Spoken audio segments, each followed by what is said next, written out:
സ്തോത്രം സ്തോത്രം. കൊലോസ്യ ലേഖനത്തിൻ്റെ കണ്ടിന്യൂഷനാണ് നമ്മളായി. എന്നെ കേൾക്കുന്ന പ്രിയപ്പെട്ടവരെ, നമ്മൾ ഭക്ഷിക്കുന്ന ആഹാരത്തെക്കാൾ വലുതാണ് ദൈവകൃപ.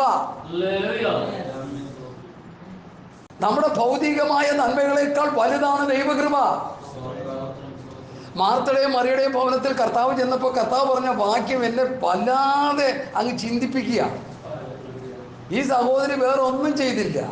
കർത്താവ് പറഞ്ഞത് കേട്ട് ഇങ്ങനെ പഠിച്ചുകൊണ്ട് മറ്റ സഹോദരി അവിടെ കിടന്ന് ഭയങ്കര ബഹളം, കഷ്ടപ്പാട്, ദുരിതവും. യേശു കർത്താവിന് ചോറ് കൊടുക്കില്ല. ആരും പറഞ്ഞു ചോറ് കൊടുക്കും? അത് കർത്താവ് ഏതെങ്കിലും നിലയിൽ ചെയ്തോളൂ, അല്ലെങ്കിൽ കർത്താവ് അത്ഭുതം പ്രവർത്തിച്ച് ചെയ്തോളൂ. മാർത്തേ നീ പലത് ചൊല്ലിയും വിചാരപ്പെട്ടും ആത്മീക കൂട്ടായ്മയ്ക്ക് വന്ന് ദൈവവചനം കേട്ട് അനുസരിച്ച് ജീവിക്കാതെ പല ബിസിയുണ്ട്, അതുകൊണ്ട് ഇതുകൊണ്ടൊന്ന് പറയുന്നവർക്ക് ദൈവകൃപ പ്രാപിക്കാൻ പറ്റും. അതൊക്കെ മാറ്റി വെച്ചിട്ട് ദൈവസ്ഥലിൽ കടന്നുപോയി ദൈവത്തിൻ്റെ വചനം വായിച്ച് പഠിച്ച് അനുസരിച്ച് ജീവിച്ചു കഴിഞ്ഞാൽ നമുക്ക് ബലം കർത്താവ് തരും, നമുക്ക് ശക്തി കർത്താവ് തരും, നമുക്ക് ആരോഗ്യം കർത്താവ് തരും, നമുക്ക് സൗഖ്യം കർത്താവ് തരും. ഞാൻ സാധാരണ പറയാറുള്ളത്, ഒരു വലിയൊരു മാരകമായ രോഗം ആശുപത്രിയിൽ ചെന്ന് എൻ്റെ ഒരു ഇളപ്രായ സഹോദരൻ ചെയ്തിട്ടുണ്ട്. പുള്ളി ആശുപത്രിയിൽ ചെന്നിട്ട് ടോക്കൺ എടുക്കും. അപ്പോൾ ടോക്കൺ 100, 120, 150 പേരെയൊക്കെ ഡോക്ടർ നോക്കും. അത് 80ാമത്തെ ടോക്കൺ 100ാമത്തെ ടോക്കൺ കിട്ടിക്കഴിഞ്ഞാൽ പുള്ളി വീട്ടിൽ പോയി ചോറെല്ലാം കഴിച്ച് പിന്നെ രണ്ടാമൂടെ വരുമ്പോഴേ ആവുകയുള്ളൂ. ചിലരവിടെ എന്ത് ചെയ്യുക, ഇങ്ങനെ കിടക്കുക, പെപ്സി മേടിച്ച് കുടിച്ച്, അത് മേടിച്ച് കുടിച്ച്, ആ പടം മേടിച്ച് കൊച്ചുങ്ങളെ കൊണ്ട് അവിടെ കിടന്ന്. ബന്ധുക്കോസാരുടെ കാര്യം ഞാൻ ഈ പറയണം, രോമക്കളുടെ കാര്യം നമുക്ക് പറയേണ്ട കാര്യമില്ല. എന്നാലും ഈ തെങ്ങൾ പ്രാർത്ഥനയ്ക്ക് പോകുന്നില്ല. ഹല്ലേലൂയ, സ്തോത്രം. ദൈവസേനയിൽ പോയിരുന്ന കുറ്റങ്ങൾ കുറവുകൾ കണ്ടുപിടിച്ച് ശുദ്ധീകരണം പ്രാപിച്ച് ദൈവസേനയിൽ ഏൽപ്പിച്ചു കൊടുത്ത ദൈവം നമുക്ക് ആരോഗ്യം തരും, ബലം തരും, സൗഖ്യം തരും, ശക്തി തരും, നമുക്ക് കൃപ തരും. ഇന്നിവിടെ വരുമെന്ന് ഞാൻ ഇന്നലെ പ്രതീക്ഷിത ആളല്ല. ഞാൻ അതുപോലെ ക്ഷീണിതരായിരുന്നു. ഞാൻ പറഞ്ഞ കർത്താവേ, എനിക്ക് ഇന്നും നാളെയും മറ്റന്നാളും 3 ദിവസം കണ്ടിന്യൂസ് മീറ്റിംഗ്. നാളെ സഭയാകൊണ്ട് മറ്റന്നാൾ വേറെ സ്ഥലത്തൊരു മീറ്റിംഗ്, ഇനി 3-ന് പോകണം. ഞാൻ വരികയെന്ന് പറഞ്ഞ് മല്ലടിച്ച് കിടന്ന് അവിടെ ആളെ വിളിച്ച് കൂട്ടി വെച്ചിട്ട് സഹോദരൻ ഇരിക്കരുത് കൂട്ടുകാർ. അപ്പൊ എനിക്ക് ബലം തരണം, എനിക്ക് ശക്തി തരണം, എനിക്ക് കൃപ തരണം. അങ്ങയുടെ വചനം ജനത്തിനെടുത്ത് കൊടുക്കുവാൻ എന്നെ സഹായിക്കണം. ഹല്ലേലൂയ. ഒരു പേരെടുത്ത ഡോക്ടറിന്റെ മുമ്പില് അപ്പോയിന്റ്മെന്റ് എടുത്തിട്ട് നമ്മൾ എത്രത്തോളം സമയം അവിടെ ചെലവഴിക്കും, എത്രയോ സമയം അവിടെ ചെലവഴിക്കും. മണിക്കൂറുകൾ, 3-4 മണിക്കൂറുകൾ ചെലവഴിക്കും. വീട്ടിലിരുന്ന് സ്വന്തം റൂമിലിരുന്ന് ഒരു പായെടുത്തിട്ട് 2-3 അധ്യായം വായിച്ച് കുറ്റങ്ങൾ കുറവുകളെല്ലാം കണ്ട് ശുദ്ധീകരണം പ്രാപിച്ച് ഒന്ന് പ്രാർത്ഥിച്ച് ഏൽപ്പിച്ചു കൊടുത്ത് ശുദ്ധീകരണം പ്രാപിക്കാൻ നമ്മൾ എത്ര സമയം എടുക്കും? Hallelujah, hallelujah, hallelujah. ദാനിയേലിന് സംഭവിച്ചത്, അവർ സ്വത്രം ദാനിയേല് സ്വത്രം ദൈവത്തോട് പ്രാർത്ഥിക്കുന്നവരാണ്. ശദ്രക്, മേശക്, അബേദ്നെഗോവും ദൈവത്തോട് പ്രാർത്ഥിക്കുന്നവരാണ്. നമുക്കറിയാലോ, രാജാവ് കണ്ട സ്വപ്നം, സ്വത്രം അത് പറയാതിരിക്കാൻ പറ്റത്തില്ല. സ്വപ്ന വ്യാഖ്യാനം ഈ ഗുണം പിടിക്കാത്ത രാജാവ് മറന്നുപോയി. അവിടുത്തെ ആഭിചാരകരെയും സ്വപ്ന വ്യാഖ്യാനികളെല്ലാം വിളിച്ചു കൂട്ടി. അവർ പറഞ്ഞു, ഇത് ജഡവാസമുള്ളവർക്ക് ആൾക്കും ഇത് വെളിപ്പെടുത്താൻ പറയത്തില്ല. അപ്പൊ രാജാവ് പറഞ്ഞു, ഒക്കെ നിന്നെയൊക്കെ തീറ്റിപ്പോറ്റേണ്ട ഗതികെട്ടാവും, നിന്നെ എല്ലാത്തിനെയും ഞാൻ കൊല്ലും. കൂട്ടത്തില് ദാനിയേലിനെയും കൊല്ലും, ശദ്രക്, മേശകിനെ, അബേദ്നെഗോവിനെയും കൊല്ലും. അപ്പൊ ദാനിയേൽ എന്നിട്ട് അവരോട് ചോദിക്കും, എനിക്കത് ഭയങ്കര സങ്കടം പോലെ തോന്നി. അത് ഞങ്ങളെ കൊല്ലുന്നതിന്, നിങ്ങളെ കൊല്ലുന്നതിന് അവന്മാര് പറയാത്തോണ്ട് ആക്കിയിട്ട് നിങ്ങൾക്ക് കിട്ടി. എന്താ വിഷയം എന്ന് പറ. രാജാവ് സ്വപ്നം കിട്ടി. ഇപ്പൊ എന്താ വേണം? സ്വപ്നവും പറയണം, വ്യാഖ്യാനം പറയണം. ഈ ദാനിയേൽ ചെയ്ത് എന്താണെന്ന് അറിയാമോ? ശദ്രക്, മേശക്, അബേദ്നെഗോവിനെ വിളിച്ചിട്ട് പ്രാർത്ഥിക്കാൻ. നമുക്ക് പ്രാർത്ഥിക്കാം. പ്രാർത്ഥിച്ച അന്ന് രാത്രി ദാനിയേലിന് സ്വപ്നം വെളിപ്പെട്ടു. പ്രാർത്ഥിക്കുന്ന ദൈവമക്കൾക്ക് ദൈവത്തിന്റെ പ്രവൃത്തി വെളിപ്പെടും. ഹല്ലേലൂയ. എത്ര കീറാമുട്ടി പ്രശ്നങ്ങളാണെങ്കിലും നീ ദൈവത്തിൽ സ്ഥിരമായി വചനം ധ്യാനിച്ച് പ്രാർത്ഥിച്ച് കർത്താവിന്റെ വചനം അനുസരിച്ച് പോകുന്നവരാണോ, നിന്റെ വിഷയങ്ങൾക്ക് മറുപടി കർത്താവ് തരും. രാത്രി പ്രാർത്ഥന വെളിപ്പെട്ടു. പിറ്റേ ദിവസം വന്നിട്ട് ദാനിയേൽ പറയാ, എന്നെ അങ്ങോട്ടൊന്ന് കൊണ്ടുപോകുമോ? എങ്ങോട്ട്? രാജാവിന്റെ മുമ്പാണ്. എന്തിനാ കൊണ്ടുപോകണം?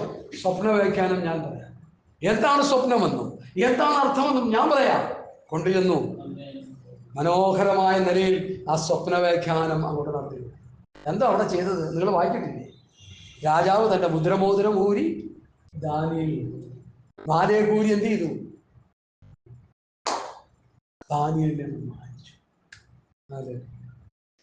അത് പ്രാർത്ഥിക്കുന്നവർ, അവരെ സംബന്ധിച്ചിടത്തോളം ചില കാര്യങ്ങൾ വേദപണ്ഡിതന്മാർ പറയുന്നത് ഞാൻ പഠിച്ചത്, ഞാൻ ചിലത് നിങ്ങൾ പറയാൻ ആഗ്രഹിക്കുന്നു.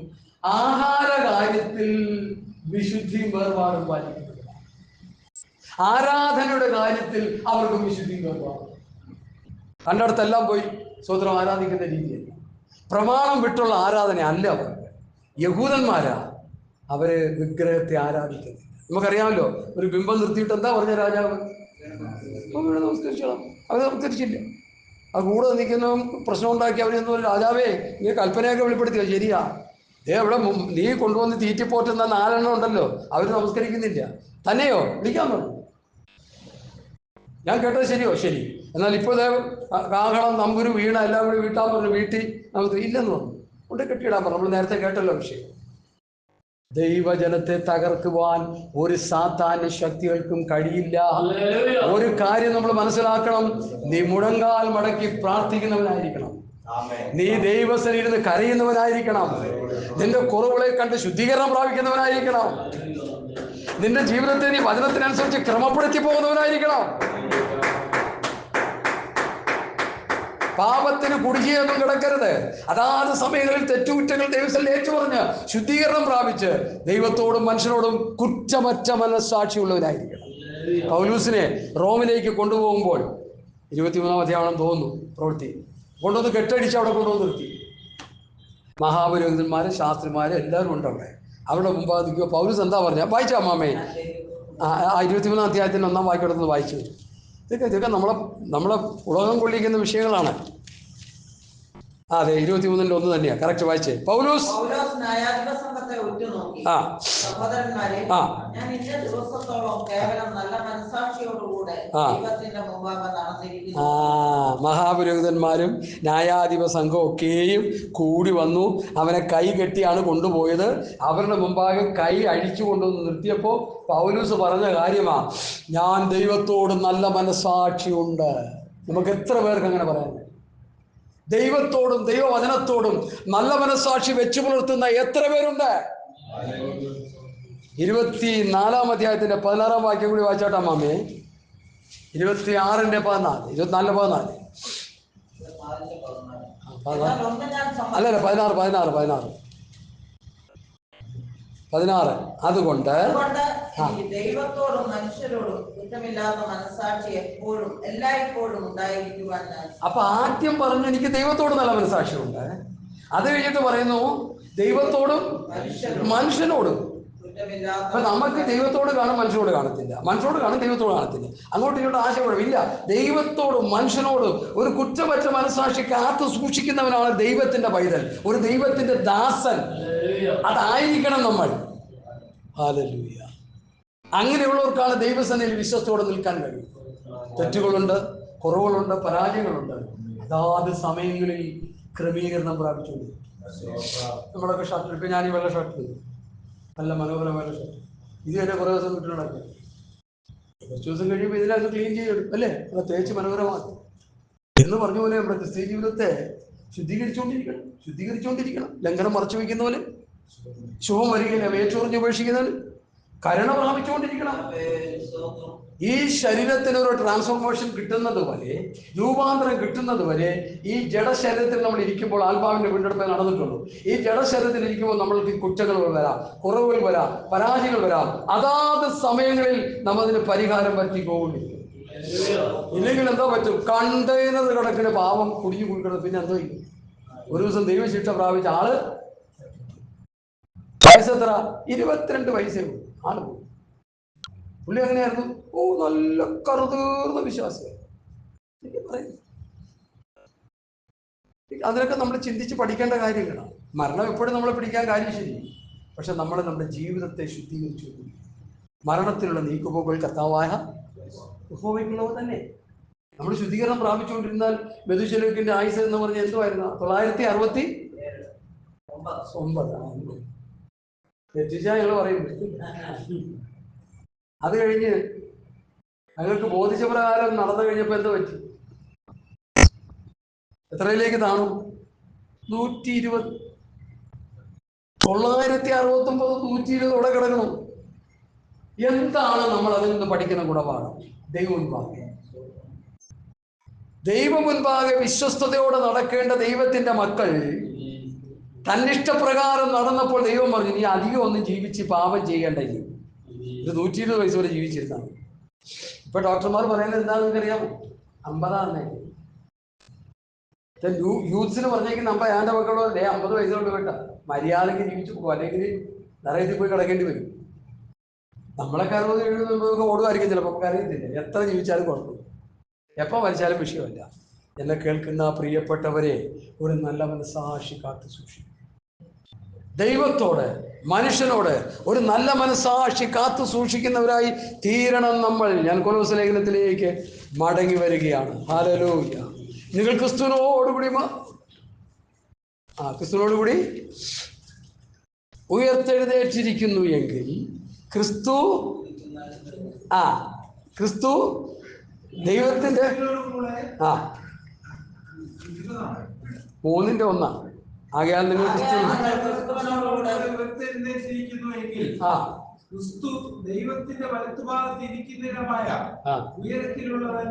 ഉയരത്തിലുള്ളത് അന്വേഷിപ്പീൻ.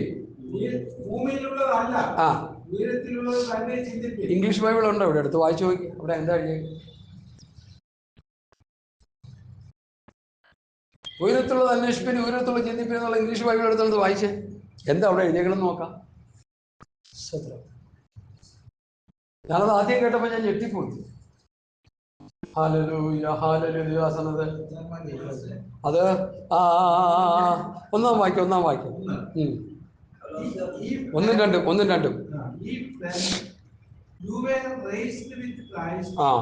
Seek those things which are above, where Christ is sitting at the right hand of God. Set your mind on things above, not on things ഭൂമിയിലുള്ളത് ചിന്തിക്കാനായിട്ട് നമ്മുടെ മനസ്സിനെ വിട്ടുകൊടുക്കരുത്. ഉയരത്തിലുള്ളത് ചിന്തിക്കാനായിട്ട് നമ്മുടെ മനസ്സിനെ സെറ്റ് ചെയ്യണമെന്ന്. നമ്മുടെ മനസ്സിനെ സെറ്റ് ചെയ്യണം. ഹല്ലേലൂയ. നമ്മുടെ മനസ്സാക്ഷിയെ സെറ്റ് ചെയ്യണം. നമ്മുടെ ഹൃദയത്തെ ദൈവിക കാര്യങ്ങൾക്ക് വേണ്ടി ഒന്ന് സെറ്റ് ചെയ്തെടുക്കണം, രൂപപ്പെടുത്തിയെടുക്കണം. ഞാൻ സാധാരണ മക്കളെ അടിച്ചു വളർത്തുന്നു. സ്നേഹിക്കുന്ന അപ്പനെ തല്ലത്തുള്ളൂ, ബോധമില്ലാത്തങ്ങളെ തല്ലത്തുള്ളൂ, ഓമനിച്ച് കൊണ്ടു നടക്കും. ചിലപ്പോൾ വില്ലാതനായിട്ടൊക്കെ പോകും. ബാലശിക്ഷ പൊത്തത്തിലുണ്ടെന്നേ. ബാലന്റെ ഹൃദയത്തോട് പോഷത്വം പറ്റിയിരിക്കുന്നു. ശിക്ഷയ്ക്കുള്ള വടി അവനെ അതിൽ നിന്ന് അകറ്റിക്കളയുന്നു. അപ്പൊ ശിക്ഷകൾ കൊടുത്ത് കുഞ്ഞുങ്ങളെ വളർത്തണം. ഇല്ലെങ്കിൽ വളർന്ന് വലിയ കുറ്റവാളികളായി പോവരെ. നമ്മുടെ മനസ്സിനെയും നമ്മുടെ ഹൃദയത്തെയും ആത്മീക കാര്യങ്ങൾക്കായിട്ട് സെറ്റ് ചെയ്യണമെന്നാണ് KJV ട്രാൻസ്ലേഷനിൽ പറയുന്നത്. ഏത് ട്രാൻസ്ലേഷൻ ആണെങ്കിൽ ക്ലിയറാ, വായിച്ച ക്ലിയറാ. സെറ്റ് ചെയ്യണം നമ്മുടെ മനസ്സിനെ.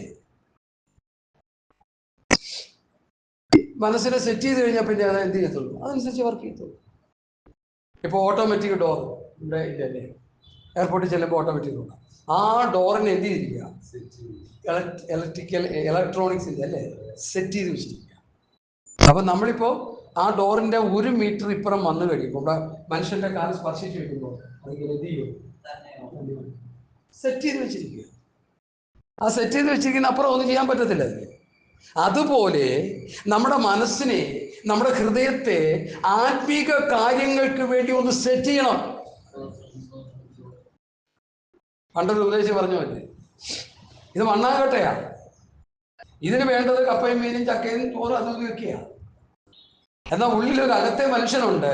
ആ മനുഷ്യൻ എന്ത് ചെയ്യണം, ആത്മീകമായ കാര്യങ്ങൾ ചെയ്യണം. ആത്മീകമായ കാര്യങ്ങൾക്ക് വേണ്ടി എപ്പോഴും ഓടണം. ഒന്ന് രാവിലെ എഴുന്നേറ്റ് കഴിഞ്ഞാൽ, ഇന്നത്തെ ന്യൂ ജനറേഷൻ പിള്ളേർ രാവിലെ എഴുന്നേറ്റ് ആദ്യം തപ്പുന്നത് പോകണം. കൂട്ടുകാരും ഏതായാലും അയച്ചു. അപ്പം വലിയ ആൾക്കാരൊക്കെ അങ്ങനെയല്ലേ ചെയ്യുന്നത്. ആദ്യം എഴുന്നേറ്റ് ആത്മാവിൽ പ്രാർത്ഥിക്കണം. ഞാൻ കഴിഞ്ഞ സമയം പോയി പ്രാർത്ഥിക്കണം, പറയാനില്ലേ, 1/2 മണിക്കൂർ ഇരുന്ന് ആത്മാവിൽ ആരാധന, ദൈവവചനം ധ്യാനിക്കണം. നമുക്ക് ആവശ്യമുള്ള ആത്മീക ഭക്ഷണം നമ്മൾ ഭക്ഷിക്കണം. ആത്മീക ഭക്ഷണം ഭക്ഷിക്കുകയും ആത്മാവിൽ ആരാധിക്കുകയും ചെയ്യുമ്പോൾ സ്വത്രം നമ്മുടെ അകത്തെ മനുഷ്യൻ എന്ത് ചെയ്യും, ബലപ്പെടും. അത് ആത്മീക കാര്യങ്ങൾക്ക് വേണ്ടി സെറ്റ് ആയിക്കൊണ്ടിരിക്കും.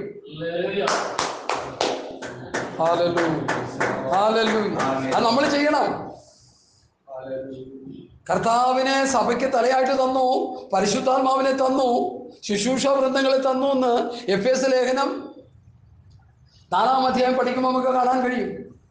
അതിൻ്റെ 1-ാം അധ്യായത്തിൻ്റെ അവസാന വാക്യം വായിച്ചു. എഫേസ്യർ 1-ന്റെ എഫേസ്യർ 1-ന്റെ ലാസ്റ്റ് വാക്യം വായിച്ചു. എല്ലാറ്റിലും എല്ലാം നിറയ്ക്കുന്നവന്റെ നിറവായിരിക്കുന്ന അവന്റെ ശരീരമായ സഭയ്ക്ക് കൊടുക്കുകയും ചെയ്തിരിക്കുന്നു. എല്ലാറ്റിനും എല്ലാം നിറവായിരിക്കുന്ന നിറയ്ക്കുന്ന അവന്റെ ശരീരമായ സഭയ്ക്ക് കൊടുക്കുകയും ചെയ്തിരിക്കുന്നു. അവന്റെ ശരീരമാം സഭയ്ക്ക് കൊടുക്കുകയും ചെയ്തിരിക്കുന്നു. സർവവും അവന്റെ വാക്യോട് ചേർത്ത് വായിക്കണേ. സർവവും അവന്റെ കാൽ കീഴാക്കി വെച്ചു അവനെ അവന്റെ കാൽ കീഴാക്കി വെച്ച് അവനെ സർവത്തിനും മീതെ തലയാക്കി എല്ലാറ്റിനും എല്ലാം നിറയ്ക്കുന്നവന്റെ നിറവായിരിക്കുന്ന അപ്പൊ യേശുക്രിസ്തുവിനെ ശരീരമാം സഭയ്ക്ക് കൊടുത്തു. പരിശുദ്ധാത്മാവിനെ സഭയ്ക്ക് കൊടുത്തു. അടുത്ത പഠനം എഫേസ്യർ 4-ന്റെ 11 മുതൽ 16 വരെ ശുശ്രൂഷ വൃന്ദങ്ങളെ സഭയ്ക്ക് കൊടുത്തു. 3 ദാനങ്ങൾ. വളരെ ആഴത്തിലുള്ള പഠനങ്ങളാണിത്. 3 ദാനങ്ങൾ ദൈവം കൊടുത്തു സഭയ്ക്ക്. ക്രിസ്തുവിനെ തലയായിട്ട് സഭയ്ക്ക് കൊടുത്തിരിക്കുക. ക്രിസ്തുവിനെ സഭയ്ക്കായി തലയായിട്ട് കൊടുത്ത സ്ഥിതിക്ക് ഇപ്പം നമ്മൾ എന്താ ചെയ്യേണ്ടത്? പറഞ്ഞു എന്ന് പറഞ്ഞു. ആ ശിരസന്താപദേശത്ത് എന്തെന്നുള്ളതും അനുസരിച്ച് ജീവിക്കുക. ഇപ്പം ഞാനും ചോദിക്കട്ടെ, എൻ്റെ ഈ തലയിൽ നിന്ന് ഓർഡർ കിട്ടാതെ ഈ ഇരിക്കുന്ന കൈ താഴോട്ട് പോകില്ല. ഈ ക്ലാസ്സിൽ എനിക്ക് എടുക്കാൻ പറ്റത്തില്ല. ഓർഡർ കൊടുക്കണം. അവരോട് ഇരിക്കാറായി തൊണ്ടവർത്തിരിക്കുക കുടിക്ക് തലയിൽ നിന്ന് ഓർഡർ കിട്ടുമ്പോൾ ഈ കൈ എടുക്കുന്നത് എന്നതുപോലെ ക്രിസ്ത്യ ജീവിതത്തിൽ കർത്താവിന്റെ വചനം അനുസരിച്ച് ശരീരമാം സഭ ചലിക്കുക. ഇത്ര മനോഹരമായ സഭയ്ക്ക് തലയായിട്ട് കൊടുത്തിരിക്കുക. ഇപ്പൊ സഭയ്ക്ക് തലയും ഇല്ല, വാലും ഇല്ല, ഒന്നുമില്ലാത്ത അവസ്ഥ. ഞാന് തൃശ്ശൂർ ഒരു മീറ്റിങ്ങിന് പോകും. പോകുന്ന സമയത്ത് ട്രെയിനിന്റെ അരിയത്ത് ഇങ്ങനെ ഇരിക്കുക. ഒരു തെങ്ങുംതോപ്പ് കണ്ടു. തെങ്ങുംതോപ്പ് കണ്ടപ്പോ 1000 തെങ്ങെങ്കിലും ഉണ്ടെന്ന് ചോദിച്ചു. 1000 തെങ്ങ്. ശ്രദ്ധിച്ച് കേൾക്കണേ, ഇത് കേൾക്കണേ, ഇത് മാത്രം കേൾക്കാതെ പോരുത്. 1000 തെങ്ങ് നിൽക്കുക. അതിൽ ഒരു 750 തെങ്ങിനും തലയില്ല. മിന്നലടിച്ചു പോയോ അടിച്ചു പോയോ എനിക്കറിയത്തില്ല. തല കാണുന്നില്ല. എല്ലാം അപവാദങ്ങൾ. അപ്പൊ ഞാന് ആ സഭയെ ചെന്നിട്ട് പറഞ്ഞു, സഭകളിൽ ക്രിസ്തു ഇല്ലാതെ ഈ ഉദാഹരണം എല്ലാവർക്കും സങ്കടമായി. സങ്കടമാകുന്നില്ല. ക്രിസ്തുവിന്റെ പ്രമാണം സഭയിലില്ല. ക്രിസ്തുവിന്റെ ഉപദേശമില്ല. സഭയ്ക്ക് തലയായിട്ട് പിതാവ് ക്രിസ്തുവിനെ കൊടുത്തിരിക്കുന്നു പൗലോസ് പഠിപ്പിക്കുമ്പോൾ അത് പഠിച്ചനുസരിച്ച് അതിനനുസരിച്ച് സഭയെ വളർത്താനായിട്ട് പറ്റുന്നില്ല. നമ്മൾ നമ്മുടെ ഇഷ്ടത്തിനനുസരിച്ചൊക്കെ ചെയ്തുകൊണ്ടിരിക്കുക. ഞങ്ങളുടെ കർത്താവിന്റെ ദാസൻ പറഞ്ഞല്ലോ, ഒരു വാക്യം വായിച്ചിട്ട് വല്ലതൊക്കെ പറയുക. എന്നിട്ട് അതിന് പ്രസംഗം എന്നൊരു പേര് ഇല്ല. പഠിച്ചെടുക്കണം കാര്യം. സഭ എന്താണ്? സഭയ്ക്ക് തലയായിട്ട് ക്രിസ്തുവിനെ കൊടുത്തെന്ന് പറഞ്ഞാൽ എന്താണ് അതിൻ്റെ അർത്ഥം? തലയായ ക്രിസ്തു എന്നുള്ള ഉപദേശം കേട്ടനുസരിച്ച് ജീവിച്ച് സഭ മുമ്പോട്ട് പോകണം. അങ്ങനെ തലയെ മുറുകെ പിടിച്ചില്ലെങ്കിൽ, ഉപദേശം തലയുടെ ക്രിസ്തുവിന്റെ ഉപദേശം മുറുകെ പിടിച്ചില്ലെങ്കിൽ നമ്മുടെ വിരുന്ന് എത്തിച്ചു കളയുന്നല്ലേ നമ്മൾ നേരത്തെ പഠിച്ചത്. എത്ര മനോഹരമായൊരു ടീച്ചിങ് ആണ്. ഇതൊക്കെ നമ്മൾ മനസ്സിലാക്കി വരും ദിവസങ്ങളിൽ നമ്മൾ കർത്താവിന്റെ വരവിലൂടെ ഒരുങ്ങണം, വളർച്ച പ്രാപിക്കണം.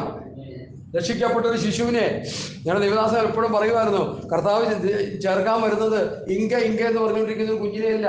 കർത്താവ് ഇവിടുന്ന് പോയപ്പോൾ 33.5 വയസ്സിലാണ് പോയത്. തിരിച്ചു വരുമ്പോൾ അതേ പ്രായത്തിലാണ് വരുന്നത്. അപ്പൊ കർത്താവ് ചേർക്കാൻ വരുമ്പോ കന്യക ഇരുന്നുകൊണ്ട് പറയുക ഇങ്ക എന്ന് പറഞ്ഞുകൊണ്ടിരുന്ന എന്തി ക്രിസ്തുവിന്റെ സമ്പ്രദായ പ്രായത്തിന്റെ പുള്ളിയിൽ നിന്ന് ചിരിക്കുന്നത് നോക്കി. പറയുന്നത് സത്യമാണെന്നുള്ളത് മനസ്സിലാക്കുക. നമ്മൾ തന്നെ നമ്മുടെ ചെറുക്കനെ കല്യാണം കഴിക്കാൻ കൊണ്ടുപോകാം. 33 വയസ്സ് 35 വയസ്സുള്ള ഒരു ചെറുക്കനെ കല്യാണത്തിന് വേണ്ടി അത് ഒരു വെളിവ് കെട്ട ഒരു ബ്രോക്കർ കൊണ്ടുവന്ന് കൊടുത്താൽ 15 വയസ്സുള്ള കൊച്ചു അവിടെ കൊണ്ടുവന്ന പെണ്ണവിടെ ഇങ്ങോട്ട് വരട്ടെ. പെണ്ണ് നാണം കൂടി ഇങ്ങനെ വരിക. ഇതാണ് പെണ്ണ്. ചെറുക്കന് 35 വയസ്സുണ്ട്. കുറഞ്ഞ പക്ഷേ ഒരു 30 വയസ്സെങ്കിലും വേണം, അല്ലെങ്കിൽ 28 വയസ്സെങ്കിലും വേണം, അല്ലെങ്കിൽ 25 കഴിഞ്ഞിരിക്കണം. കാരണം വളർച്ച പ്രാപിക്കണ്ടേ? ലോകപ്രകാരം ഒരു സിസ്റ്റമാണത്. 10-25 വയസ്സെങ്കിലും ഉള്ള കൊച്ചിന് വേണം 35 വയസ്സുള്ളവരെ കെട്ടിക്കുക എന്ന് പറഞ്ഞതുപോലെ കർത്താവ് സഭയെ ചേർക്കാൻ വരുമ്പോ ഇങ്ക എന്ന് പറഞ്ഞുകൊണ്ടിരുന്ന എങ്ങനെ കല്യാണം നടക്കും? വളർച്ച പ്രാവശ്യം കൊണ്ട് കർത്താവ് പോകും. അല്ലാത്ത ഇവിടെ കിടന്ന് പാടി ഇരിക്കുകയും ചെയ്യും. അവസാനം മൃഗം വന്ന് ജനലിൽ കൂടി വന്ന് ഇങ്ങനെ പണം പെടുത്തി ആട്.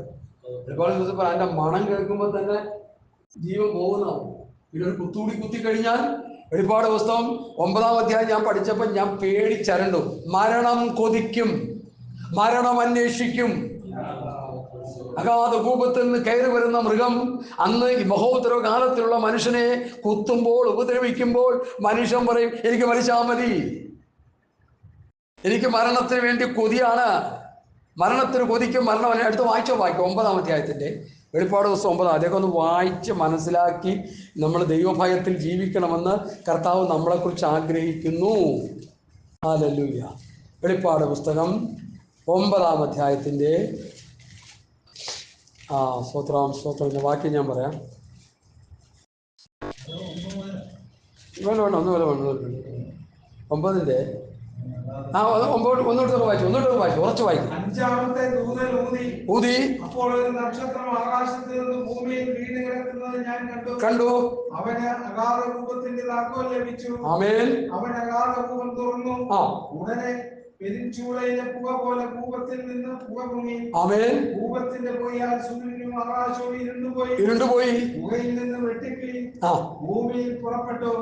അതിന് ഭൂമിയിലെ തേളിലുള്ള ശക്തി ലഭിച്ചു. നെറ്റിയിൽ ദൈവത്തിന്റെ മുദ്രയില്ലാത്ത മനുഷ്യർക്കല്ലാതെ ഭൂമിയിലെ പുല്ലിനും പച്ചയായ യാതൊന്നിനും യാതൊരു വൃക്ഷത്തിനും കേടുവരുത്തരുത് എന്നതിന് കൽപ്പനയുണ്ടായി. അവരെ കൊല്ലുവാനല്ല 5 മാസം ദണ്ഡിപ്പിക്കാനത്രേ അതിന് അധികാരം ലഭിച്ചത്.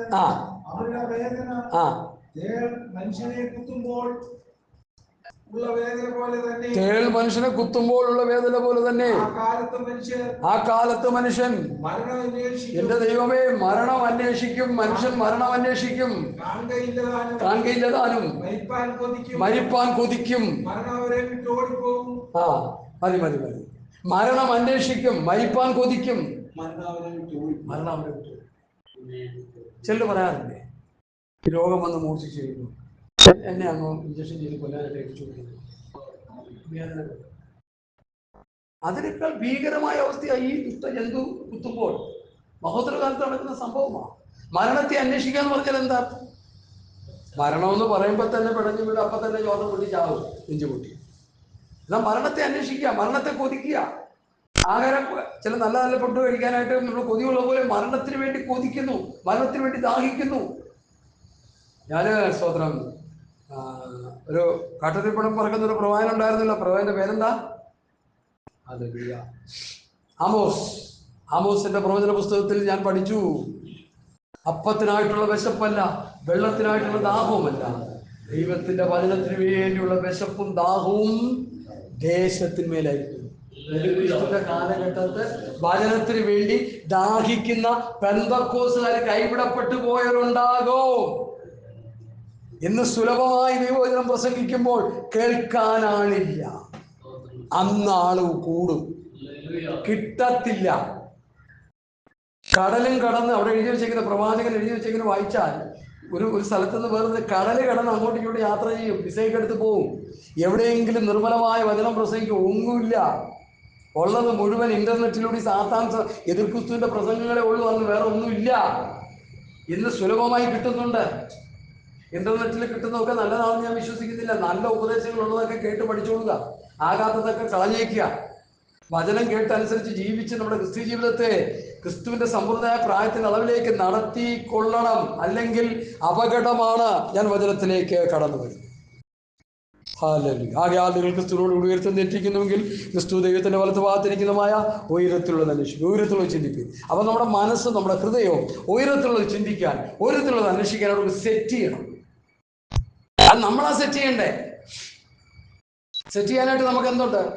പരിശുദ്ധാത്മാവിന്റെ സഹായമുണ്ട്, ഉപദേശം തരുന്നുണ്ട്. ശുശ്രൂഷ വൃന്ദങ്ങൾ അവൻ ചില അപ്പോസ്തലന്മാരായി, പ്രവാചകന്മാരായി, സുവിശേഷകന്മാരായി, ഇടയന്മാരായി, ഉപദേഷ്ടകന്മാരായി നിയമിച്ചിരിക്കും. ദൈവം നിയമിച്ചു തന്ന ശുശ്രൂഷ വൃന്ദങ്ങളുണ്ട്, ഉപദേശമുണ്ട്, പരിശുദ്ധാത്മാവുണ്ട്. തലയ്ക്ക് സഭയായിട്ട് ക്രിസ്തുവിനെ തന്നിരിക്കുക. ഇത് വെച്ച് നാം സെറ്റ് ചെയ്യണം. ഇപ്പോൾ ഞാൻ പറഞ്ഞല്ലോ, എയർപോർട്ടിലെ ഡോർ അങ്ങോട്ടും ഇങ്ങോട്ടും പോകണമെങ്കിൽ അത് സെറ്റ് ചെയ്യാൻ കുറേ ടൂൾസ് ഒക്കെ വേണം, അല്ലേ? ഇലക്ട്രോണിക് സംവിധാനങ്ങളൊക്കെ വേണം, എന്നാലേ പറ്റുള്ളൂ. ചുമ്മാ ഒന്ന് സെറ്റ് ചെയ്യാൻ പറ്റത്തില്ല. അതെല്ലാം വെച്ചവർ സെറ്റ് ചെയ്യും. സെറ്റ് ചെയ്ത് കഴിയുമ്പോൾ അത് പറ്റും. കാറിലെ ഡോറൊക്കെ ഇലക്ട്രോണിക് സംവിധാനത്തിലൂടെ സെറ്റ് ചെയ്ത് വെച്ചിരിക്കുന്നുണ്ട്. ബട്ടൺ അടിച്ചു കഴിഞ്ഞാൽ ഡോർ താഴും. ഹല്ലേലൂയ. മഴ പെയ്യാൻ നേരത്ത് നമ്മൾ സ്വിച്ച് അടിച്ചു കഴിഞ്ഞാൽ എന്ത് പറ്റും? ആ വെള്ളം എന്ത് ചെയ്യും? അടിച്ചു മാറ്റിക്കൊണ്ടു. അതിനെന്താ പറയണ പേര്? വൈപ്പർ. അത് സെറ്റ് ചെയ്ത് വെച്ചിരിക്കുക. നമ്മളെ സെറ്റ് ഒന്നൊന്ന് തൊട്ട് കഴിയുമ്പോൾ അത് ഇതാവും. കാരണം നേരത്തെ സെറ്റ് ചെയ്ത് വെച്ചിരിക്കുകയാണ്.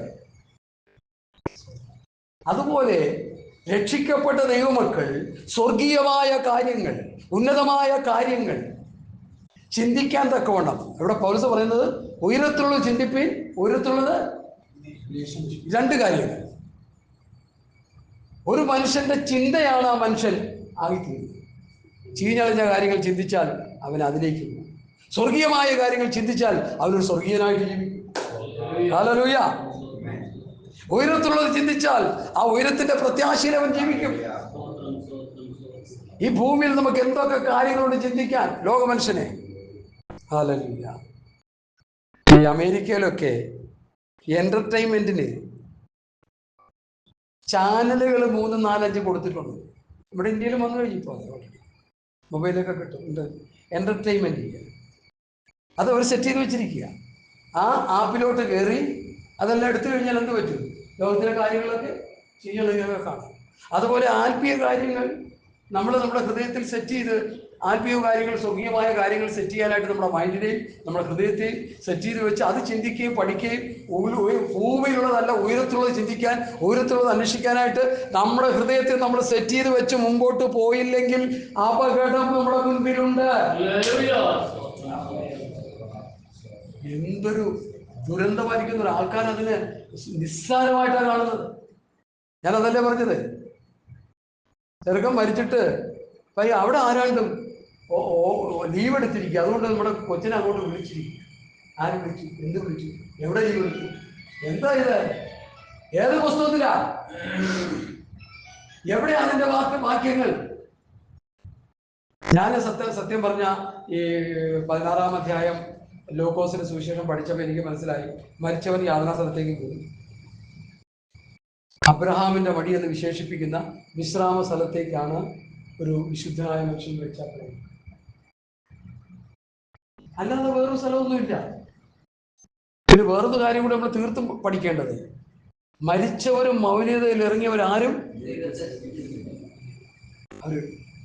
RIP ശവപ്പെട്ടിയിൽ അടിച്ചു വയ്ക്കുന്ന RIP, റെസ്റ്റ് ഇൻ പീസ്, സമാധാനത്തിൽ നിദ്ര കൊള്ളുന്നു. മരിച്ചുപോയ വിശുദ്ധന്മാരുടെ ആത്മാക്കൾ പാർക്കുന്ന സ്ഥലത്ത് അത് പോയി വിശ്രമിക്കും. കാഹളം ധരിച്ച് കർത്താവ് വരുമ്പോൾ അവരുടെ ആത്മാവ് അവിടെ നിന്ന് വന്ന് എന്ത് ചെയ്യും? ഉയർത്തെഴുന്നേറ്റ് വരും. ജീവനൊടുക്കുന്ന രൂപാന്തരം പ്രാപിക്കും. ഇതാ പുസ്തകം പഠിപ്പിക്കുന്നത്. നിങ്ങളവിടെ VCT കൊണ്ടാക്കി അവിടെ പാട്ട് പാടാൻ, അവിടെ ഊട്ടൂതാൻ, ഈ പറഞ്ഞവരൊക്കെ ഊതി വിടുന്ന ആൾക്കാരാണ്. അതാണ് എനിക്ക് ഒത്തുപിടിക്കാൻ. ഊതി വീഴ്ചയും ഉന്തും കൊലയും ചിരിയും ശർദ്ദലും ഒക്കെ ഇഷ്ടം പോലെ കിടന്ന് കാണിക്കുന്ന പിള്ളേരായതുകൊണ്ട് എനിക്കിത് കേട്ടപ്പോൾ തന്നെ എനിക്ക് വലിയ അരോചകമായിട്ട് തോന്നി. ഞാൻ അവസാനം മനസ്സിലേക്ക് ചിന്തിച്ചു, എൻ്റെ സമയം പോയല്ലോ, വേസ്റ്റായി പോയി. പിന്നെ ചിന്തിച്ചു, ഇതാ കാണാനിടയായതുകൊണ്ട് പ്രസംഗിക്കാനിടയായി. ഇപ്പോൾ നിങ്ങളുടെ അയൽവാസിയായ പാസ്റ്ററോട് ഞാൻ പാസ്റ്റേ, ഈ ദുരുപദേശത്തിനെതിരെ നമ്മൾ പ്രതികരിക്കണമെന്ന്. അല്ലെങ്കിൽ സഭകളെല്ലാം കുറച്ചുകൂടി കഴിയുമ്പോൾ കത്തോലിക്ക സഭ പോലെയാണ് പെന്തക്കോസ്ത് സഭ. ദുരുപദേശത്തെ ദൈവവചനത്തിന്റെ വാളെടുത്ത് ശക്തമായി തെലങ്ങും വലങ്ങും വെട്ടണം. ദൈവവചനം എന്ന വാളെടുത്ത് വെട്ടി ആ മുറിവേറ്റ് കഴിയുമ്പോൾ അവരെന്ത് ചെയ്യും? ആ ഉപദേശത്തിന് മാറി വരും. നമ്മുടെ ഈ പ്രസംഗം കേൾക്കുമ്പോൾ അവർക്ക് മനസ്സിലാവും. എൻ്റെ വീട്ടിൽ പോലും ആ ഉപദേശം പിടിച്ചിരിക്കുന്നവരുണ്ട്. മനസ്സിലായോ നിങ്ങൾക്ക്? മക്കളും മരുമക്കളൊക്കെ അതിൽ കിടക്കുക. ഞാൻ അവരുമായിട്ട് എന്നും ഫൈറ്റാ. അതിൻ്റെ പോരാട്ടം എനിക്കുണ്ട്. അതുകൊണ്ടാണ് ഞാൻ വേദനയോട് ഇത് പറയുന്നത്. പ്രിയ ദൈവമക്കളെ, ഹല്ലേലൂയ. ഉയരത്തിലുള്ളത് അന്വേഷിക്കാൻ, ഉയരത്തിലുള്ളത് ചിന്തിക്കാൻ നമ്മളെപ്പോഴും ജാഗരൂകരായി. അത് സെറ്റ് ചെയ്യാനുള്ള ദൈവകൃപയും പരിശുദ്ധാത്മാവിന്റെ ശക്തിയും ഉപദേശങ്ങളും സഭയ്ക്ക് തരായി ക്രിസ്തുവിനെ തന്നിരിക്കുന്നവരും ഉപദേശം എല്ലാം നമുക്ക് തന്നു. നമ്മളാണ് സെറ്റ് ചെയ്യുന്നത്. കർത്താവ് നമുക്ക് ക്രിസ്തുവിനെ തന്ന ഉപദേശം തന്നു. ഇനി അത് വെച്ച് നമ്മൾ ജീവിച്ച് അങ്ങ് ചെല്ലണം.